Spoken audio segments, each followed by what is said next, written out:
Hello, Virgo. Welcome to your reading. This is your comeback reading. Whatever area of your life or more, one or more, that needs a comeback. It's starting to happen. So we're going to do a reading on that. We're going to look at the general energy of it, the most positive lessons you're learning, the challenges of said energy, and of course, guidance on how to best navigate those for your highest good. So for our beautiful Virgos, I love this, your comeback. And I feel like this is for you personally. Your comeback has to do with compassion for yourself, and probably a more compassion for others, because we know Virgo has high standards. So I love this. This could be some compassion for your childhood or for other people's inner child as well. I know it's woo woo, but this is the information I'm getting, therefore I will give it to you. Now, the most positive aspects of this comeback energy for you, we will talk about what are you learning, what is being offered, what are the benefits of this type of comeback in compassion. Yeah, it's about finding balance. I love that for you. Yeah, finding balance between work and play, and balancing yourself so that you can offer, because again, with your high standards, you can tend to be hypercritical of yourself and others. So finding that beautiful balance between standards, getting standards met, and expectations, and living your best life, and realizing that we are all human and fallible, and we're going to make mistakes repeatedly. So it's about finding that beautiful balance for you. So I love that. It's a totally positive. That column is all positive. So let's look at the challenges for our beautiful Virgos in this comeback energy of compassion. What is going to challenge you? And I find, and we all know, and it's unfortunate, we learn more from our challenges and our mistakes and our hurts than we do from the positive. So this is one of my favorite columns at the same time, and I'm like, oh. Alrighty, so the challenge is give it a whirl. Like, yeah, you're just gonna have to try, and you may not want to. You don't want to This is what I'm getting, so don't be mad at the messenger. You may not want to try again with somebody, or you don't want to be as compassionate. And I feel like a lot of this is directed at you, your mistakes, yourself, things that you wish you were doing better, perfect. I know, Virgo, you have that perfect type of energy. So yeah, you're just gonna have to try. It's kind of like a fake it till you make it type of energy. Give it a try. Like, start, because it's gonna feel uncomfortable. It's gonna feel weird. You're gonna be like, ew, this is not me. But you have to put in a little bit of effort. Give it a try. You can always implement these changes, give a chance, and go back to the way it was before. But if you don't give it a try, you do not know. So it's in the challenge position because it's hard. Change is hard for sure. So let's get your first guidance card. What guidance do you most need? And then we will grab the tarot deck for some down in nifty details. So for our beautiful Virgos, your first guidance. Oh Lord, I love Spirit. Spirit is saying your first guidance is this Rage card, and that is all about. This is guidance. Remember, learning to channel those big emotions, those that rage, that trigger those. It's primal. Any of those big primal energies, learning to channel them productively. So proper placement, learning to diffuse it in a productive manner. Go weed the garden until you've kind of come back down a little bit. Or I used to tell my kids when they're little, go punch a pillow. It's okay to have big emotions, but channel them properly so that you don't bleed on the people who didn't cut you. Okay, so the big emotion, I think a lot of the energy I'm getting for Virgos is if you like stuffed stuff down, you stuff those emotions down, stuff them down. So when they do come out, they blow like a tidal wave, and everybody is affected in its wake. So a productive energy here with allowing all of these emotions, learning to find that beautiful balance, trying different methods to diffuse them, not ignore them, not stuff them down, because they are valid. They have messages. They are learning tools. So I love that. Let's get into the tarot and see back to the general energy of that compassion of a comeback. What needs comeback? Compassion. You're learning how to be more compassionate to yourself, how to be more compassionate to others. You can't offer to others that which you are not offering to yourself, that kind of a thing. So the positive aspects of it, and even the challenges, are beneficial. So let's see what else is going on. Yep, yep. This compassion is because of heartbreak. Whoever hurt you, parent, family member, friend, sibling, lover, if you were older, like whoever hurt you, it's time to heal that broken heart. Have compassion for your own pain and the pain of others. Like there is much discovery. There's much to discover in the healing of this hurt. This is gutted. I mean, this is, look, three swords right through the heart. So this really gutted you, but there is hope. I got to show you right over there, right there. There is hope. There is a little bit of compassion will start to clear those clouds and bring shed some new light on it, diffuse that pain so that you can start to process it and really find a place where it is not as, just gut felt, heartfelt, like you can't breathe. Okay. Then we have the Knight of Cups. So this comeback is a comeback of your good emotions like love and joy, and you're going to be searching it out because the Knight of Cups is reaching for the light, is reaching for joy. So I love this comeback energy because you are showing more love and affection, empathy for yourself and those that hurt you, and for others that have been hurt. Because it's deep waters is what I'm really hearing. It's deep waters. So you're really going to be navigating some heavy stuff, but the comeback is worth it. That is the Magician, and that is all about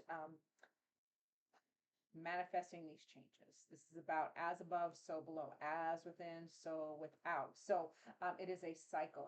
I don't know if you can see it in this, but there is that, that infinity symbol. Well, I can't do it on the camera. I got to do it without looking at the camera because the camera is backwards. It's that infinity symbol that we're all connected, and all of these things are happening for us, not to us, after the fact, because I know there are some things that definitely happen to us, but we get to rise above and manifest changes, and get professional help if you need it. The Magician can also be the professional. So either you are becoming the master or professional of navigating these waters for yourself, this comeback with compassion and love and empathy, or you can absolutely consult with a professional that can help you navigate those waters. So love that.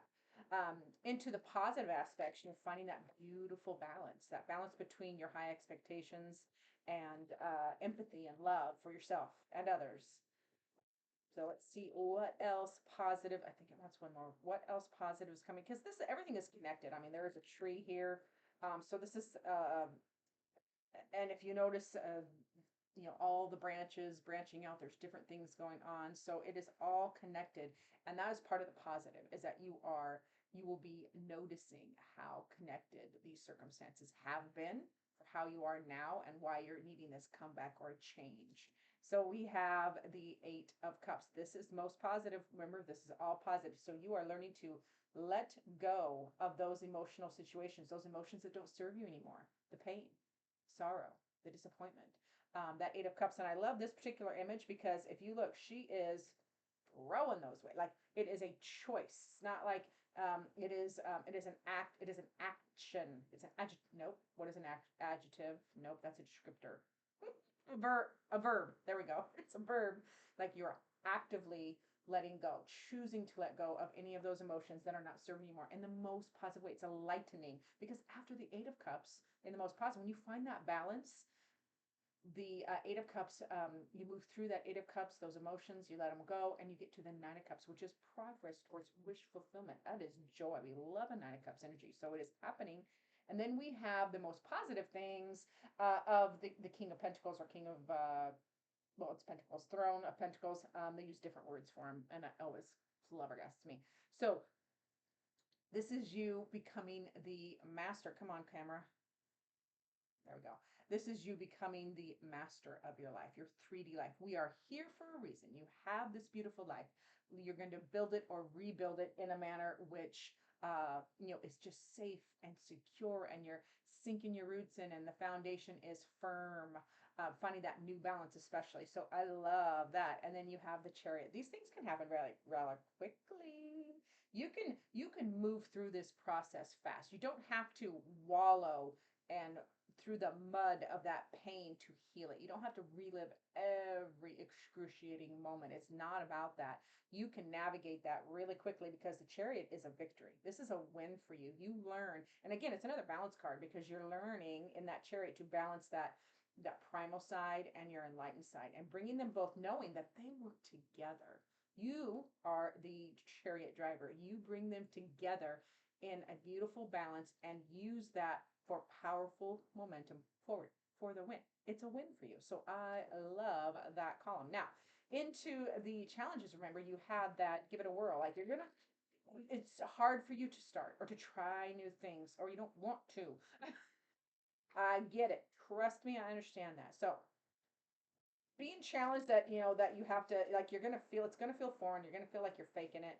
Um, but sometimes we have to fake it till we make it. We have to, things are gonna, anything that we're doing new or change or different is gonna feel false or weird at first. Like if you were a people pleaser, I'm a Pisces, so I'm a reforming people pleaser. It felt really uncomfortable to say no or to stick up for myself or to step into my power. I felt selfish, but it's because I was so out of balance the other way that even bringing things into the middle felt too much. So I feel like that is the same for you there, that you're just going to have to suck it up a little bit through that uncomfortable phase. And it's a challenge, but that's okay. We also have a challenge with the Emperor. All right, Virgo. The Emperor is bossy and controlling, and doesn't listen to anybody. Like, so this is like an aspect of your personality where you're gonna have to release some of that need to have things a certain way and thinking you've got it figured out, and it's your way or the highway. The Emperor is very bossy. And control. So yeah, letting go of some control, letting go of some needing to be right or having things be an absolute certain way. That's an extreme. So we're bringing things into balance. Remember, there's a lot of balance cards in this reading for you. We also have the Ten of Swords. So there's a burden. You have a challenge letting go whatever is burdening you in this situation, in this comeback energy. Um, it's too heavy. You don't need to carry it anymore. Whether it's the weight of other people's expectations, what happened to you, people not living up to what you expected. But I love to point out this image. If I can hide my face so the camera will focus. She is carrying two of those torches. So that is a Two of Wands. So this is a choice. The Two of Wands is a choice or decision. And in this Ten of Wands, this burden is a choice. You can choose to put it down. You don't need to carry it anymore. It's in the challenge position, so I know it's hard for you, but it is literally a choice away. You can always make a different choice. You can give it a whirl, try it, and if you don't like it, you can choose something else. It's not, the Two of Wands isn't about making the right choice or the wrong choice. It's just opening yourself up to there are other ways, there are other choices. Okay. This is funny because this is the Fool card, which is usually one of the one of the best cards in the deck, because it's like that leap of faith, that frolicky energy, that brand new breath of a beautiful new start. And that is in the challenge position because it's hard for you. You're going to feel a little foolish. You're going to feel you're not feeling the lightness in the challenges. You're feeling like it's frivolous, or like you're going to fall off the cliff, looking before you leap. Or it's like look before you leap, not leap before you look. Although the Fool leaps in the positive. So in the negative, it is just, and you got two major arcanas in this. So letting go of control and learning to be light and just have faith is really hard for you at this time. Virgo, you are Earth sign. You are all about the facts.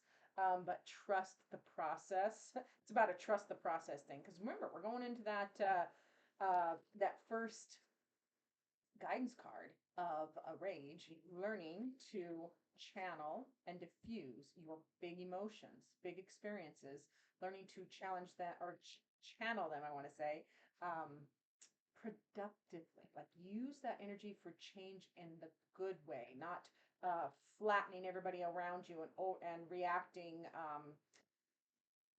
by, everybody in your path gets the wrath. So it's a productive energy. So, and that's the first guidance card that Spirit had for you. So I like it.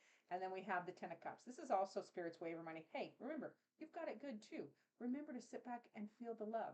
Let people love you.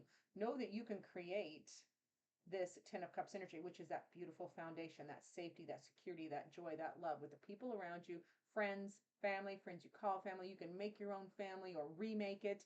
So it's Spirit's way of reminding you you have positive energy. You have this around you. You just need to embrace it more, like infuse it through all of these steps. And then we have the Knight of Swords. This is action, take action, learn, follow, communicate clearly, find out new information, new ways of communicating, new ways of diffusing, new ways of negotiating, or like rules of engagement. As far as fights go, there are rules of engagement. In my marriage, like, there's no name calling, not allowed. That is not one of the fair fighting rules. So this is just, and whatever you make yours what you need to be. But this is Spirit's way of saying, hey, you need to take that action to learn more and communicate. You have to let the inner out because people can't read your mind. And then we have the Queen of Wands, and this is Spirit's way of saying, hey, embrace your passion, embrace that joie de vivre, embrace that you can have balance between that high standards or perfectionism and resolving conflict in a more balanced manner, and have fun and joy. And it will infuse from you without, like, honor the people around you too, allowing them to be unapologetically who they are. No diluting ourselves, and I mean diluting like water dilution. No diluting, and no diluting either with the D. So yeah, it's like, be unapologetically who you are. Embrace those passions. So I love that for my Virgos. Thanks so much for watching. Remember to like, subscribe, comment down below, and as always, I look forward to seeing you in